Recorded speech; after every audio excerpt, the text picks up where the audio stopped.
everyone, welcome back to my channel. My name is Gwen, and today we're going to talk about all the books I read in March. I actually had a really filled book month. I was not expecting to read 13 plus books, but here we are. Also, at the end of this video, I'll go over if I'm keeping up to date with all the lists that I said I would focus on during 2026 and talk about my April TBR. I'm just going to go through these books. I'm not going to do heavy reviews because I've already done the majority of the reviews in shorts, so you can go check those out when you want to. But otherwise, let's go through this stack. So let's talk about the Devoured Worlds trilogy. I finished it this month. I started the month with The Fractured Dark and then I ended it with The Bound Worlds. This trilogy was fantastic. I had an exceptional time. My average rating for the trilogy was 4.5 stars, so I really enjoyed myself. The only thing I wish is that we had some more secondary POVs in the third book because the second and first book had a bit more, and I enjoyed the fact we weren't always with our two main characters the entire time. So I was hoping the third book would be like that, and unfortunately, we spent most of our time with the main two for a good reason. Plot-wise, there's a reason why that happened, but I was missing it in the third book. If you've never heard of this trilogy, I highly recommend to people who like space operas, who like two main characters working together to figure out a mystery, and you like some romance in the subplot. So I had a great time. I also recommend the audiobooks. They were fantastic. I believe after finishing the second book, I started reading The Mercy of Gods by James S.A. Corey. This was for the Sci-Fi Critter book club that Mara runs, my friend, and I'm a moderator of on Fable. It's linked below if you want to join us. This was my first book by James S.A. Corey. I do know it's a duo, and The Expanse is on my series to read this year for sci-fi. For me, this book didn't hit as well as I thought it would. I still had a good time with the plot, but I really didn't attach with the characters very well. I am hoping that I don't have the same feelings with The Expanse. I asked a couple of friends who have read The Expanse, and they said that the world and plot is different from this one, so I may enjoy it more. The reason why I wasn't connecting with the characters was because this is a pretty short book. I'm used to getting like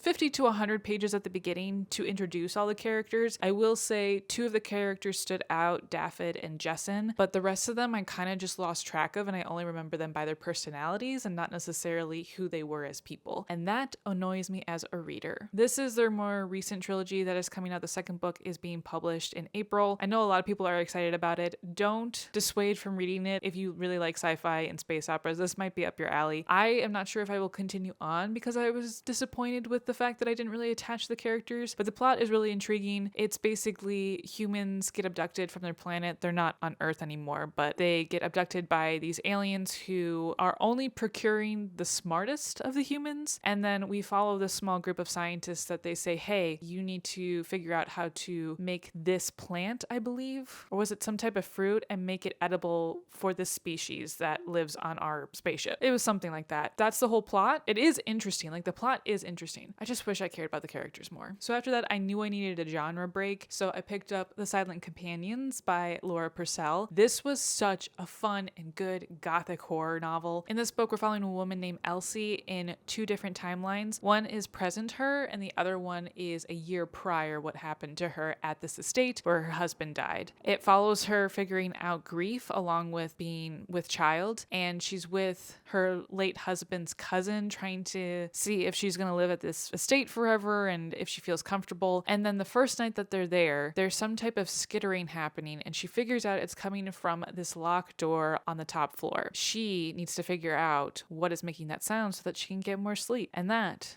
is where the horror begins. The writing in here is perfect. The gothic elements are beautiful and well done. The only thing I will say, I didn't like the choice of ending. So that's why this didn't get 5 stars for me, but it's still very good. So if gothic horror is your thing, I think you will really enjoy this book too. So in the middle of the month, I read 2 novellas. The first one was The Scourge Between Stars by Ness Brown. This one was okay. I gave it 3 stars because it was good, but not great, but it definitely wasn't terrible. You're following a woman who is in her first week of being a captain because her father is refusing to come out of his own bedroom to do his captain duties. And as she's doing her like first rounds, all of a sudden some weird shit starts to happen. And eventually they figure out that there are aliens on the ship that are trying to kill everybody. This is the exact premise of Alien, and I love that franchise. However, this one just doesn't feel original. It just feels it's a copy and paste of that story. I will say it's not a copy and paste of the type of creature. It's a completely different species, but the the elements of an unknown species comes on board. We don't know what to do with it. Everyone's dying. I don't know what to do. I feel alone and isolated. And then at the end, it's a novella. I don't want to spoil it, but it just didn't land as I thought it should have. I felt like it should have had like another 100 pages and more plot developed, and maybe it would have been a better time. But yeah, this story just wasn't a hit for me. The other novella that I read was The Soul Grows Heavy by Cassandra Khaw. This was phenomenal. This was my 5-star read of the month. I couldn't believe how much I enjoyed this. This story is just a plague doctor and a mute mermaid going on a small journey together, getting away from a different kingdom that the mermaid is running from or escaping from, depending on how you look at it. And they interact with a small village that only has children, and they say that the saints can bring them back to life, so they kill each other for fun.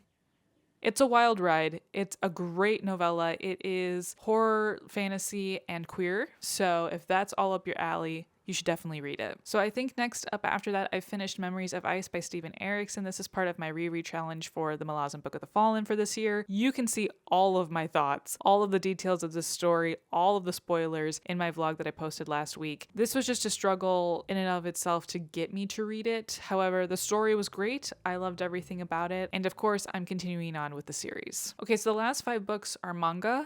And I don't really want to spoil what the stories were, but I read the first 2 volumes of Vagabond last month, and I'm having a great time. I really, really love the illustrations in this manga. They are stunning. They are beautiful. All I keep saying is that the textures are phenomenal. Like, it feels like I know exactly what the clothing feels like and how, like, the world feels. Like, when he's in a forest or he's walking through town, it's a phenomenal experience. I'm really, really enjoying myself with this one. This manga is historical fiction, and it's based off the life of Miyamoto Musashi, who is a very well-known samurai. The one thing that's unfortunate, this is another manga that is not complete, and I thought it was because it stopped in 2014, and I was like, oh, that must mean it's complete. That doesn't mean it's complete. I should have read more articles, but hopefully the author picks it up sooner or later.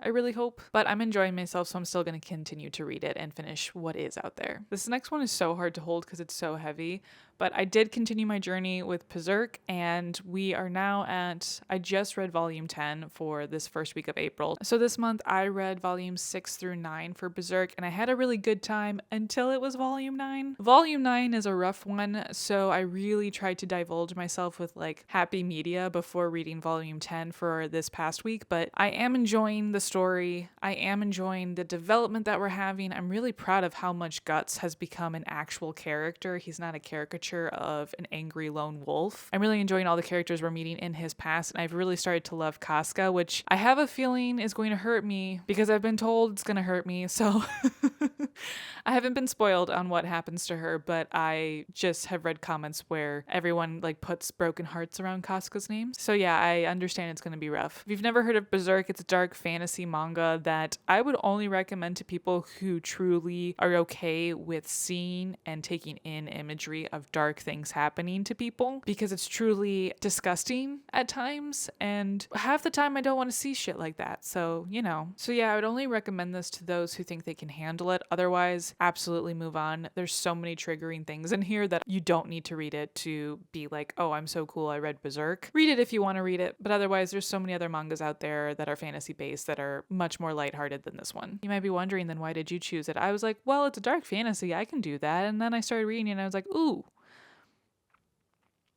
we're going to take some breaks between reading some of these volumes, aren't we? Okay, so those were all the books that I read in March, so let's talk about April. So for my April TBR, it's going to be the same as March, where I don't have a TBR except for 2 things. The only 2 books that are on the TBR is my reread, which is House of Chains by Steven Erikson, and the other book is House of Suns by Alistair Reynolds. This is for the Sci-Fi Critics Club that I mentioned earlier. If you would like to join us for this book, you can go down in the description below and find the link to the Fable group. Please join us. It's a really, really great time. So I also wanted to look back since quarter 1 is now done if I'm doing well with keeping up with the lists, and so far I'm doing pretty damn well. For my reread for the Malazan Book of the Fallen, I have read 1 book every month, so that's going well. I have continued to read 1 horror book a month from the list that I selected back in October, but the lists for fantasy and sci-fi, I don't think I'm doing as well in. Now for the sci-fi, I was on track until last month. I had started reading Empire of Silence, but I did not complete it in the month of March. I will let you know that I have now completed it, so I'll count it for now. But I was behind one book technically. I did not finish 3 books from the 12 on my sci-fi list. And then for my fantasy list, I didn't actually write a full list of what I wanted to read. I only have that list via video form, so I don't really remember all of the ones I put on there. What I will say is I did finish the Rebecca Roanhorse trilogy, Between Earth and Sky, but then I did not continue the Bone Shard Daughter. I'm still kind of